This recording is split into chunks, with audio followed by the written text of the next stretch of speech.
strength. That's all you need, man strength to do this something there. Because my nails would have broke. Ah, look at this. We're getting so much out. We're almost there. This is hurricane preparation.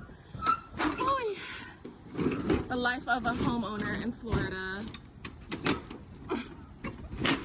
Yeah, but I have my friend helping me pull the shutters, y'all. Because Lord knows my nails would have broke by now.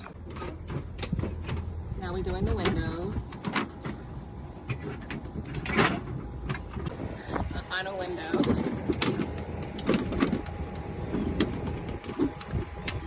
Our tornado. We locked in.